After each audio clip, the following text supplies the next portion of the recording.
Welcome to Creative Living, where we help you live your most creative life. I'm your host, Jane Manzuris, and today you're going to want to rip open that gigantic bag of candy corn because we're talking all things Halloween and fall. But first, let's take a look at what's coming up on the show.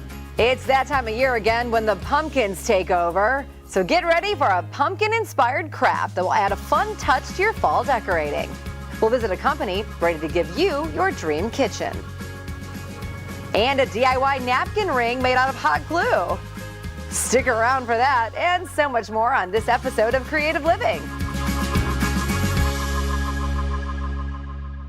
Well, I just love fall, and one of my favorite things about fall is Halloween, so I'm excited to have with me today artist and DIYer and teacher Kelly Smith from Kelly Smith Art. Now, Kelly, you are really a fine artist, but you love DIY. I love DIY. I'd love to do crafts, and I do try to make, turn my crafts into more of a fine art level. I like to just bring them up a little bit and do a few extra things to make them special. Although any kind of DIY I love. I love making things. It makes me feel good.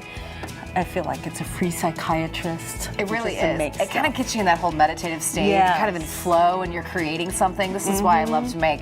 Do you love Halloween as much as I love Halloween? I love Halloween. Anybody who knows me knows I love Halloween. So, I mean, you have a lot of craft specialties, but maybe Halloween, one of your faves? Yes. Okay. I make a lot of my Halloween decorations. Cool. So today you're going to show me how to make a very fun, it could be fall, it could be Halloween. What are we making today? We're going to make a paper mache pumpkin. So we are going to make this. Yes. You're telling me that I'm going to be able to make this? You can do it very simply. Paper mache is the key. Yes. The name of this game is paper mache. Yes. What do we need to make this pumpkin? Well, we need a balloon and old newspaper cut up into strips and junk mail, tape, a brush to paint with, school glue, acrylic paint, craft paints, a marker, scissors, and more brushes and water. So I'm going to put this aside, and let's get started on making this paper mache pumpkin. First, we need to blow up the balloon. You've done that. Balloon. Okay. Yes. And so the next thing is I like to take a strip of newspaper and I kind of coil it up like this. Okay. And I like to tape it. Oops, I probably should have made a few strips of tape. That's okay. I like to tape it all the way around though in a circle. And I only have one little piece here, but all the way around like this onto my balloon. You take this all the way around the circle right here. Okay. So once we get the rim, we do that so it sets up? Yes, so that it will be a ridge for us to glue the ribs on a pumpkin onto, and also when we pop the balloon, it'll be a nice foundation for it to sit. Then we're going to put the paper mache. This is the process that we're talking about, and we need for that, we need our paper. We need our paper mache. And what I like to do first is, first I need to wet my brush and dip it into the regular glue and just really saturate it. Okay. And I like to at first paint the area that I'm going to decoupage on my balloon and newspaper. Can I put these on Yes, just put it on and then paint over it with glue. And so you just put the pieces on. I'm gonna go. So do you go around in circles first? You can really do whatever you want, any way you want. And I also do go over this ridge. Oh, right, because sorry, I just painted your finger. No, that's all right. It's been painted before. Okay, so we're going to keep doing this. Keep doing that until you cover the whole balloon all the way. You don't have to do right here, but you do need to go over this ridge so that it will. Okay. Now you'll need to let this, when you cover the whole balloon, dry. And then you do it again at least 3 or 4 times so that it's really really heavy and thick. So let's keep doing this. Okay. We're gonna finish up paper macheing this. You're gonna come back a little bit later in the show and we are gonna finish up this paper mache. That sounds fabulous. Perfect. All right, let's keep going. Yes. Okay. It's double trouble on this month's Craft Room Crash. We visit Eagle Mountain, Utah to see how these two friends create fun home decor using their Xyron creative station.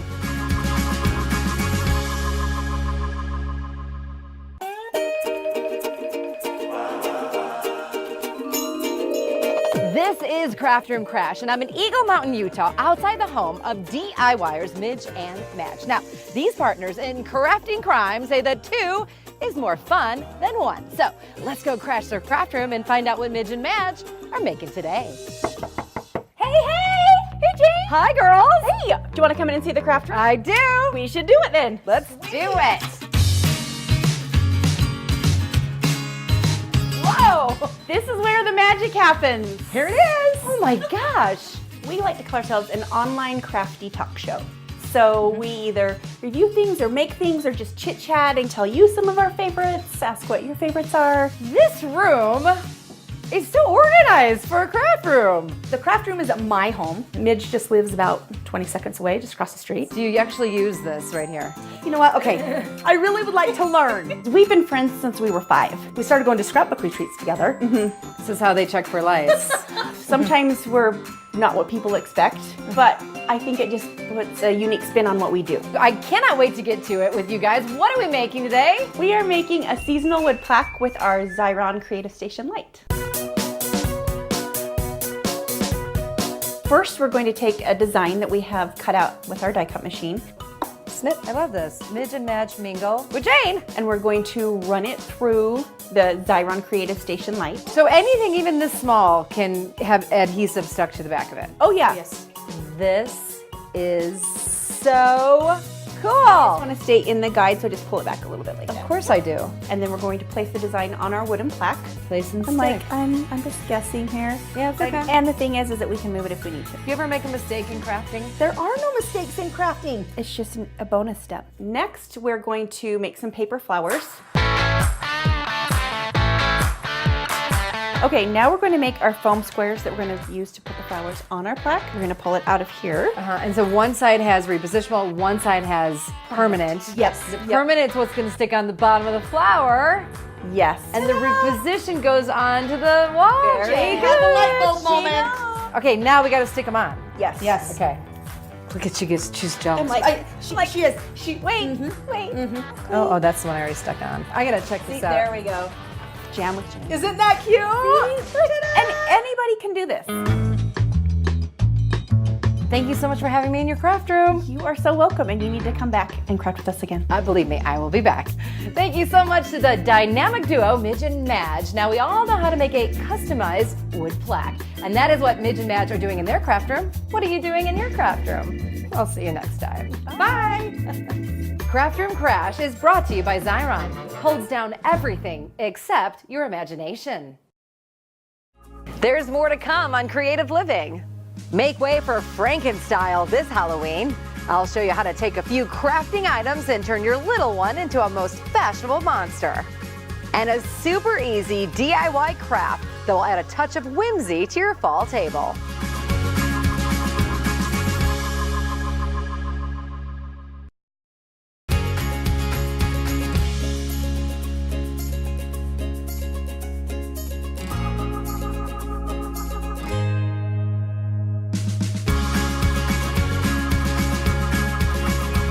They say the heart of the home is the kitchen because memories and meals are made there. So let's see how Cumberland Kitchen and Bath can transform a house into a home. Your home.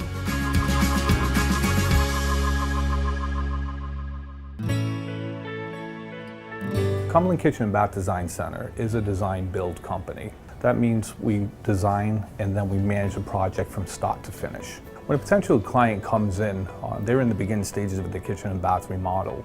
So when they come in, they sit with the designer, ask some questions, and the designer tries to get a feel exactly what they're doing within the space, whether it's the kitchen or the bath. There's a lot of moving parts. We try to simplify it for them. That's why we set them up with the designer. That designer has to understand all aspects of the project. So the designer's going to go out, take a measure of your space. They'll take down notes, for instance, in the kitchen. Do they cook more in one particular area? Do they have guests come in? Do they want extra stools on the island top, etc.? They'll have you come back to the showroom. They'll sit down. They'll show you a 3D rendition of the project. Giving them the 3D rendition, having them sit down and show them that design, they become at ease at that point. So now they can make the decisions easier. It really opens up their eyes to exactly what is going on within their space, and it makes it easier for the consumer to make decisions with the designer. And then from there you can kind of tweak things. A customer doesn't really need to know exactly what they want. We do recommend people to come down in a showroom to see what type of materials that we have to offer. You know, our materials, we make sure are the highest of the quality. You know, we deal with a lot of Cambria quartz countertop, a lot of American-made cabinetry. This way they can come in, take a look at the colors, kind of get a feel, and then from there, they'll become a customer.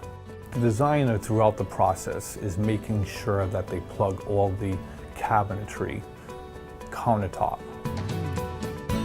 flooring, all in place, making sure it all works together. So by the time it gets to the construction, it's all put in place, and then the guys can do their job. The designers do try to establish a relationship with the customers. From the initial measure to the completion of the job, you know, it's a lot of time spending with that designer. So you really want to have a personable feel, and somebody that you can trust, somebody that you can actually reach out to, knowing that you'll get the proper answer.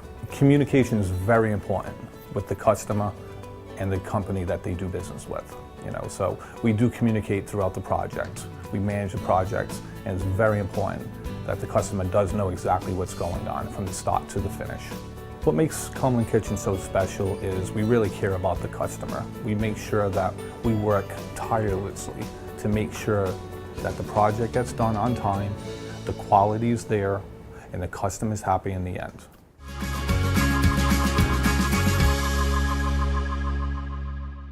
It's fashionable to be Frankenstein this Halloween when you dress as Frankenstyle. What's so great about this DIY Halloween costume is that you're using the clothes your child has already outgrown over the last year, and you're turning it into a show-stopping costume. So let's get started.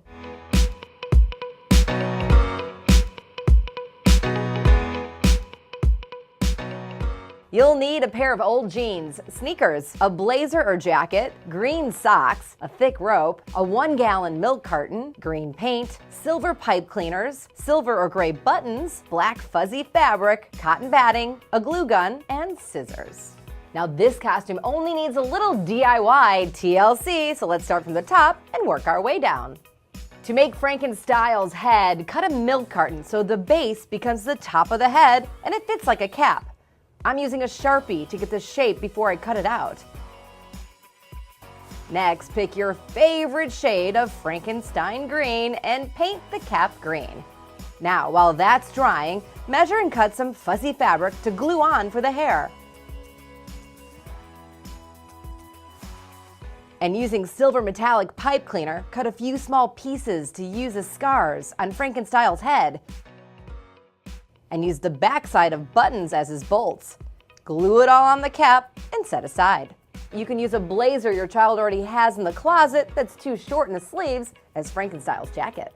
For the bottoms, use an old pair of jeans that don't fit in the length, but they do in the waist. Cut the bottoms into strips about 4 inches up, and when you toss them in the washing machine, they fray, just like this. Now braid a rope to make the belt. Next, use a pair of sneakers that are too small in the toe and cut out the toe box. Stuff the green socks with batting, and when the kid puts them on, make sure the socks stick out the front of the sneakers. And there you have it, a complete Frankenstyle costume for the mini monster in your life. Last year, the top costumes for kids were superheroes, while pet owners dressed their fur babies as pumpkins. That's pretty cute. Okay, let's see what's coming up on Creative Living. We finish up our paper mache pumpkin craft. Try saying that 5 times fast. And I have a new use for hot glue sticks that will make your fall table stick out.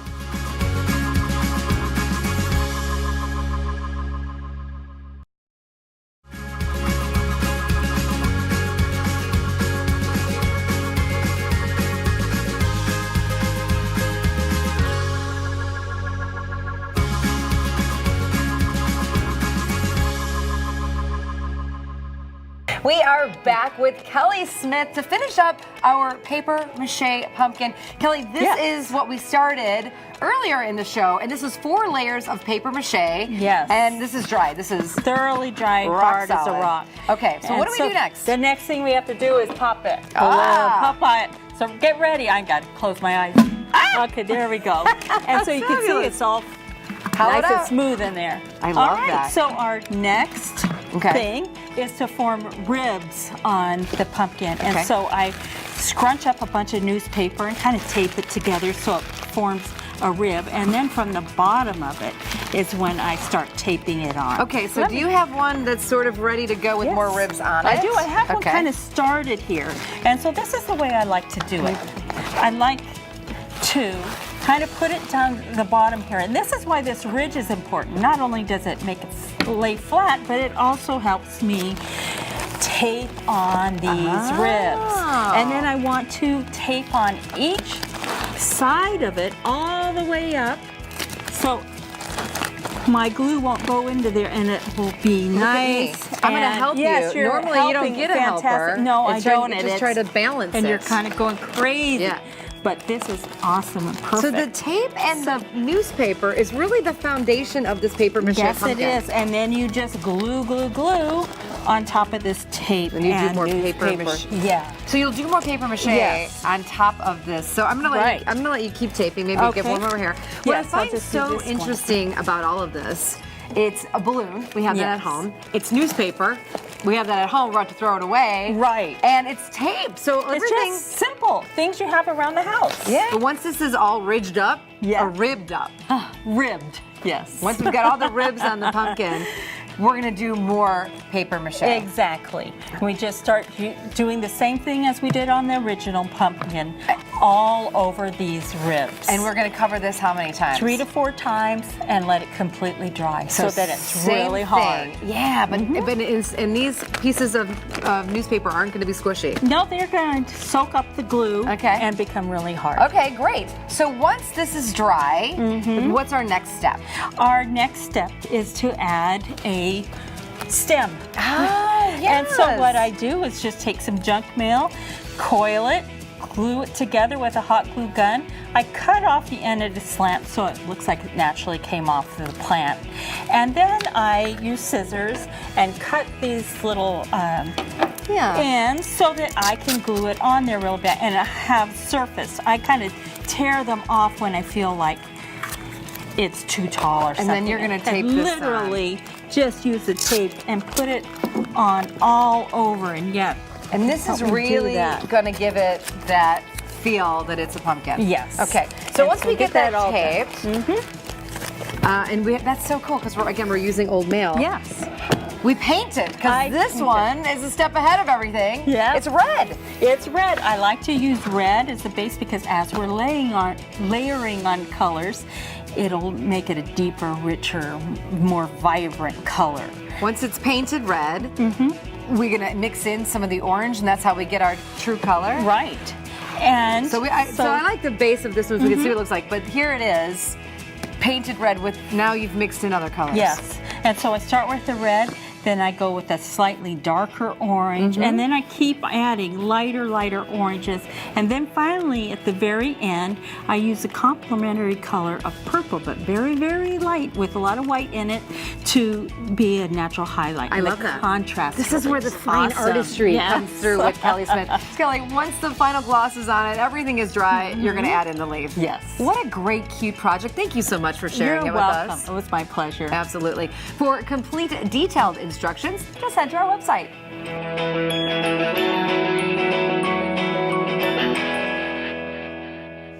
Grab your hot glue gun. Next, we're making the cutest napkin rings.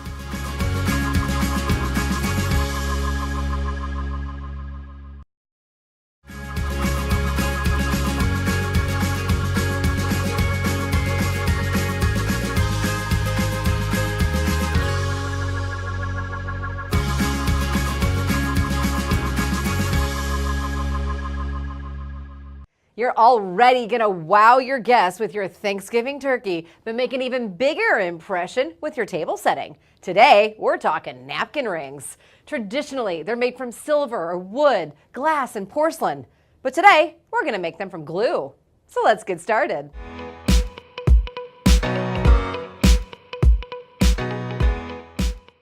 You'll need a silicone candy mold that can withstand the heat of up to 450 degrees, hot glue sticks, a glue gun, twine, and paint. This is so easy, you're going to be amazed you didn't think of it before. While you're heating up your glue gun and glue stick, cut a piece of twine long enough to wrap around your napkin and silverware a few times. Once the glue is ready, squeeze it into the candy mold. When it's about halfway full, dip the center of your twine piece into the center of the mold, let it set, and then add more glue to top it off, holding the twine strings up and out of the way. It looks a little messy now, but when it's dry, this glue is transformed. Once it's set, let it cool about 20 minutes and then pop it out. You can paint it to match your table decor, or you can use colored hot glue. Repeat the process for as many place settings as you're creating. When you're ready to set the table, wrap it around your utensils and napkin. And there you have it, a beautiful napkin ring that'll add a stylish flair to your Thanksgiving table. And it's made from all the simple things you already have in your craft room.